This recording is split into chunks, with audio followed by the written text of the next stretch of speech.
Shabbat Shalom, everyone. Good morning. I am Rabbi Jenny Greenspan for Congregation Beth-El here in Indianapolis, and we are ready for our morning Shabbat Torah Talk this week for Parashat Noach, the second Torah portion of the book of Genesis, the book of Bereshit. As usual, if you would like to download a PDF of the Etz Chaim Chumash for the parasha, it is available on our website. Just go to bez613.org. Go over to Shabbat virtual Shabbat resources under our worship tab, and scroll down the page till you see the Torah Talk resource marked Etz Chaim, and there you can download a PDF of this week's Torah portion from the Etz Chaim that the Rabbinical Assembly made available that we have on our site. If you have a physical copy of Etz Chaim, of the red Chumash, you can pull that out as well.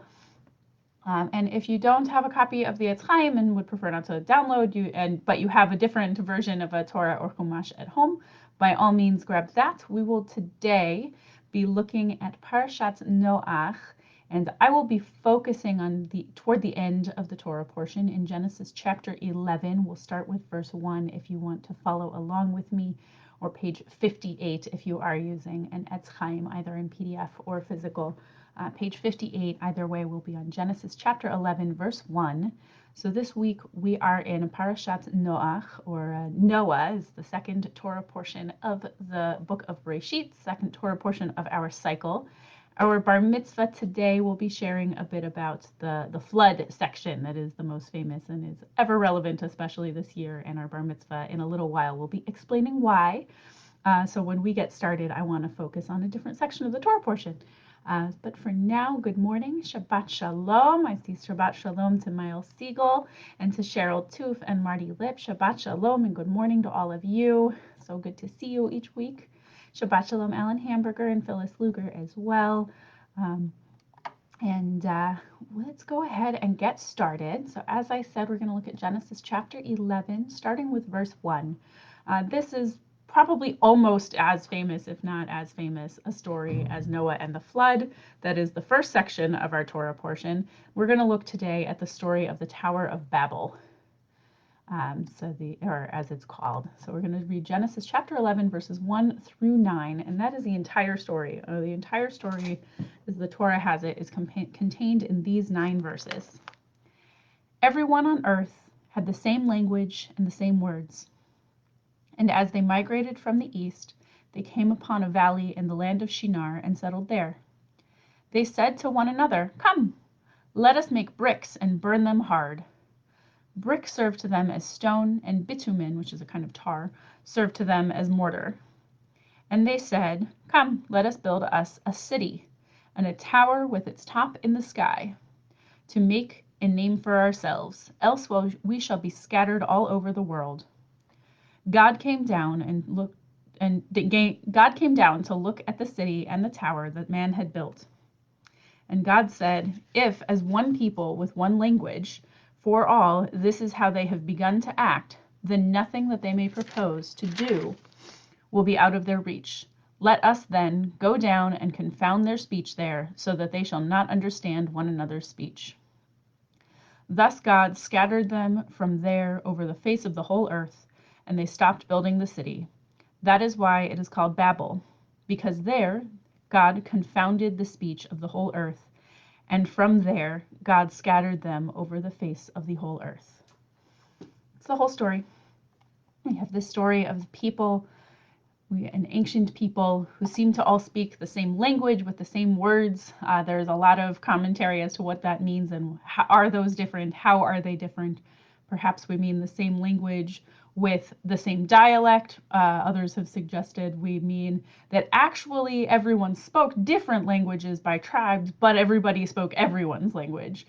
That is picking up on the fact that in the Hebrew, same words is plural. Devarim achadim, words ones. So that interpretation is picking up on that. But either way, human beings don't have a barrier for communicating with one another when it comes to linguistics. Language is not a barrier, it seems, to communicating with one another, and that offers them the power to truly work together and to set a singular goal as one and all work together toward this one goal. What they decide to do is build this tower. I remember learning as a child that the biggest problem with them deciding to build this tower was that they were trying to be godlike. But if you read back over the text, that doesn't actually seem to be in the Torah. It doesn't seem to say in the plain meaning of the text, in the pshat level of the text, that the people are trying to do anything with God. I've seen interpretations that say they're trying to get up high like God. One say they're trying to get up to where remember last week I mentioned that in creation we have the waters above and the waters below. The ancient world, there was a belief that there was a firmament, a kind of a dome that held water up above the sky, and that rain is when it can come through. So one interpretation says they're building up to try to be able to stab holes in that firmament and control when rain would come down rather than needing to pray and wait for God to send rain. But that also I don't actually see in the plain meaning of the text. Instead, what I see is they want to make a name for themselves. And it's not really clear why or what that means. It's not really clear if making a name for themselves is giving a center point where everybody could come back to. Remember, this is a generation following a flood, so maybe they're worried about getting scattered through a flood again and then need a place to be brought back to, or if they're trying to make some kind of marker for legacy. I picture often the Washington Monument when I read over this text, just a tall thing meant to make a name or hold a name in place. It's unclear exactly why that's wrong, or if even that is what's wrong. But clearly God seems upset by this whole encounter and this whole event, because God ends up scattering them and confounding their language, confusing their language. And it's actually, this story is where we get the English word to babble, where we blah, blah, blah, blah, like babies do, so that we don't actually understand words and we're just trying out sounds but not communicating with language. Is from this story is where the word babble will come from. And in the Hebrew, it does lihit balbel. You hear the similar. Today means to get confused. So God confuses their language and spreads them out. And could be simply the legend as to how and why do we have different languages. But this is clearly in the way that the text is written, a punishment. And so the question is, a punishment for what? Is it about making a name for themselves? Are the commentaries that suggest about getting up too high or reaching to God or trying to be like God and causing the rain?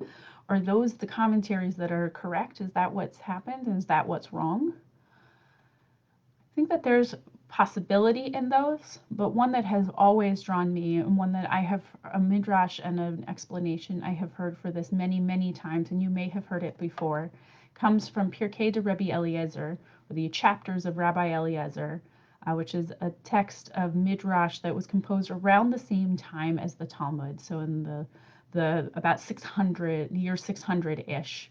And it contains many Aggadic stories interpreting the different parts of the Torah text that seem to leave holes and questions. And so here is one that is suggested for this particular story and this question of what did they do that caused God to punish them. Rabbi Pinchas said, there was no stone there with which to build the city. So what did they do? They baked bricks and burnt them like a builder would do until they brought in 7 mills high into the ascents to the east and the west. So they made bricks even though God had not provided them stones. And then this is where I think we get onto the right kind of, maybe this is the right answer. If a person fell and died, they paid him no heed. So as they're building up the tower and it's getting higher and higher and more dangerous for a worker to go up and to continue the building project of placing the next brick and the next brick and the next brick, he said if a person fell and died, the others would pay him or her no heed. But if a brick fell, they would pause and weep and say, woe is us, when will another one come up in its stead? They would say, woe is us. They would cry and say it takes time for a new brick to be formed and baked, and then it has to be passed up from person to person to person. And so they began to cry not over human life, but instead over their ambition being thwarted even in a temporary sense. And I think that this may be the correct interpretation as to what they did wrong. And it's very subtly, to me, reinforced in verse 5. So let's go back to verse 5 for just a moment. And actually, we're going to look at it in the Hebrew. Vayered Adonai lirot et ha'ir ve'et hamigdal asher banu b'nei ha'adam. The last phrase, b'nei ha'adam, is where I'm picking up. God came down to look at the city and the tower that man had built. There's a few words that could be used for man or humans or people. Here we could have said anashim, we could have said kol ish, which are the plural, or every person, since each of them individually is helping to build together. And instead, the text chooses not even B'nai Adam, children of Adam, the first person that we met in last week's Torah portion, but B'nai Ha-Adam, the children of the person, and I think pointing to the person who had been formed of the ground. Adam is related to Adamah. The first person, if we saw in Genesis chapter 2, is created by God taking the ground and forming the person. And here we have B'nai Ha'adam, not just B'nai Adam, that person, and pretending that that's his name, but B'nai Ha'adam, the children of the person who was made of earth. And in their reaching upward, and the people making the tower, they are reaching ever upward. They're forgetting that they are of the ground, that they ought to be grounded. And in doing that, they place themselves above and below one another in the process of this building. And they stop seeing one another. They're no longer on the same level of the ground, looking one another in the eye. And in that moment, when they are that focused on their ambitions rather than one another, other human beings have become tools and commodities toward the goal of building this tower. Other human beings are now unimportant when they've been weighed against the goal of the tower, and the tower that would make a name for them in whatever way that might have meant. And so God pushes them back down to the ground and scatters them. God reminds them that they are children of the ground, ha'adam ha'adamah, and places them back down on the earth. And now they have to remain grounded, and they have to look into one another's eyes, stay on the same level as one another, rather than look up and down at one another and start to see one another as a cog in a machine building this tower. So they have to remain on the same level. They have to look at one another. And now with the confounded languages, they have to really work to communicate with one another. They have to take the time to learn how one another speaks. They have to take the time to understand a new language, or even perhaps just a new word choice, a new dialect. They have to look at one another and work to communicate.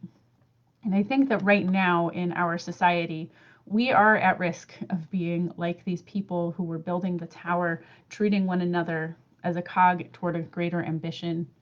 We are at risk of placing our ambitions above human life, of deciding that a non-living goal or project is more important than another human life, if it's a human, especially if it's a human we don't know personally. Right now, we're seeing rising numbers of COVID cases again, and still our society as a whole is putting the economy and reopening in front of those individuals who are sick and suffering. We're allowing our leaders to do that on an individual level. And so I hope that we can take this lesson from the generation who built the tower to not place our ambitions above one another, to weep when a brick falls, but not weep when a person falls. May we not be so focused on our project, even if it started with good intent, that other human lives become meaningless.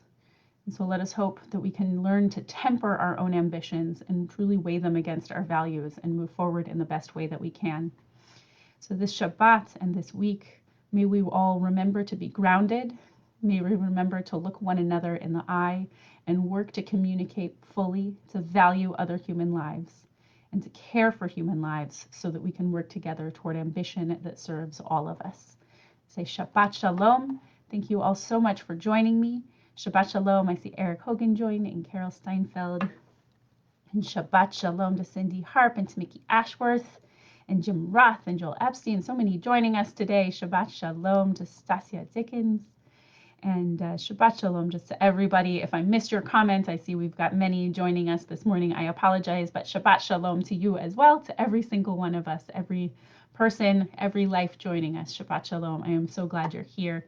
And I hope you all will join us at 10 o'clock, either on the Zoom or on our live stream to celebrate with our bar mitzvah today and learn a little bit more about Noah and the flood that opens this week's Torah portion, this week, Parshat Noach. Shabbat Shalom, and I look forward to seeing you soon.